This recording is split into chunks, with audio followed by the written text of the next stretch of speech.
Good morning, happy Sunday. Hope we are all good, ready for a relaxing Sunday or a busy Sunday. We have cardio with Katie at 9 and a meditation tonight, quite a chilled one actually. And then before the week goes ahead, tomorrow. So just want to touch on fibre and bloating today. As I had a question and it was a discussion really.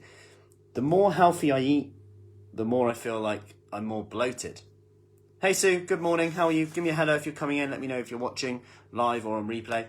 Any questions, let me know as well. So I feel bloated the more healthier I eat. And it's a really interesting one because, yeah, when you look at, what's advised, you've got to remember what's being advised is very generic. It's also for the bulk of the population. Actually, for the bulk of the population, if someone eats more fibre, they're going to feel better because they'll be more full up. Chances are they're going to eat more fruit and vegetables. They're going to get the benefits of fibre. Fibre binds to your cholesterol, may help lower cholesterol, among other things, so blood pressure. As a result of eating more fibre, the foods that you eat are going to be higher in antioxidants, polyphenols, which are great for your immune system. There's lots of benefits in here. However, if you're feeling bloated, that could make you feel rubbish. Your energy could be lower. You might not do as much exercise. You might not feel as motivated to do the things that you need to do. It might impact your sleep at night if you're uncomfortable, which then affects your energy the next day, which then affects your perception of how rewarding food is, your so-called willpower around snacks, around foods, around making better, more intelligent, informed choices around food and the exercise you do. And it can have a big effect on it. So I want to talk about fibre because of all them reasons. So fibre is found generally in whole grains, in fruit and vegetables.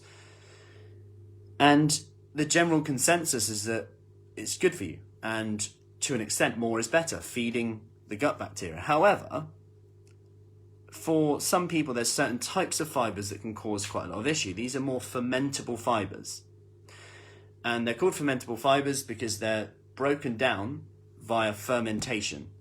Your body can't digest them, which on one hand is actually a benefit, but on another hand is a drawback because your body has to ferment them, and the byproduct of fermentation is gas, which can mean bloating, which can mean uncomfortable, which could mean IBS, which could mean not absorbing your nutrition, which can mean you feel tired. You might be deficient in iron and things like that as a result of it, potentially.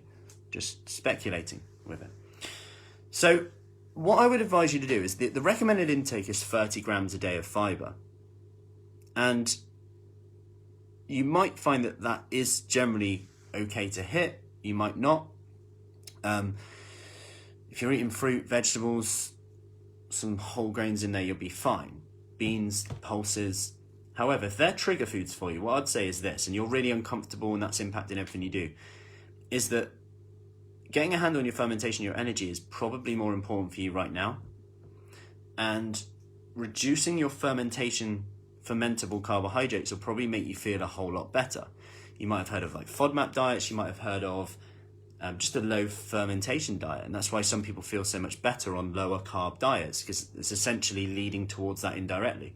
So fermentable foods would include pulses, beans, whole grains, legumes, nuts, peanuts more. Then that's kind of the main area, is the carbohydrates. So actually, what you would want to change towards, and this is going to sound weird, but is things like, if you're going to have carbohydrates, would be like small portion of sourdough,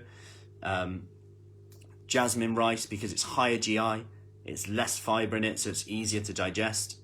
If you're looking at fruits, things like berries will be the best for you in terms of fermentation, and you're still getting a load of nutrition in there. Vegetables, most vegetables are okay. Obviously though, if you're eating them raw, that's going to be an issue. So like raw carrots, things like that, make sure they're all cooked. Little tips like that can make such a difference to someone.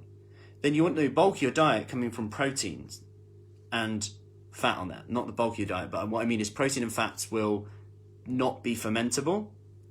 So protein and fats are generally not fermentable, so you'll probably be able to eat them and feel less bloated if that's your issue.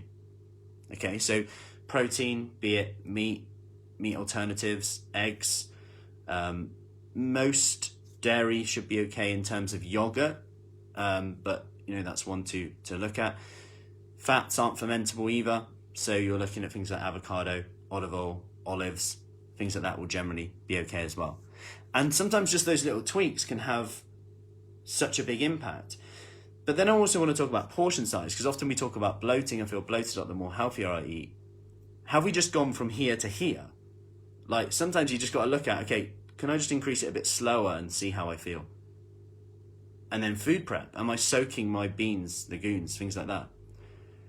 But what I would say is, and this has been shown in research as well, is that a lower fermentation diet can actually help with the bloating as well.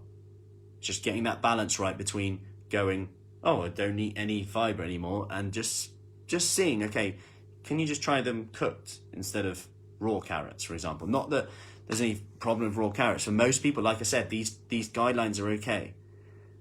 But if it's really, can be quite impacting if you're getting a lot of IBS, if you're bloated a lot, you're not absorbing your nutrition as a result of that, we kind of need to get a handle on this. What I'll do as well is I'll post a link to a podcast I did with a dietitian called Mike Sweeney, which goes into this in a bit more detail. Gut health, myths, a 5-day actual protocol to do this as well.